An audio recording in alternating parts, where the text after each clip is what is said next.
breaking news. Narito ang latest headline. 158 times po nangyari. Ang dami naman pagkakamali nun.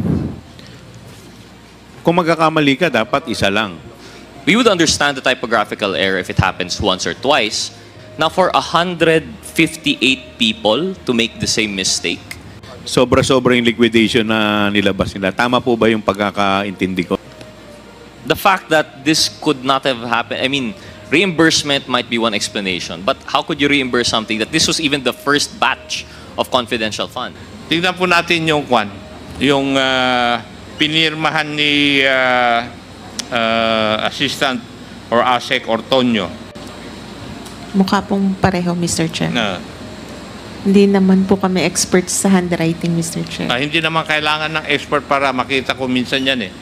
Did you notice na isa lang ang gumawa nito? Mr. Chair,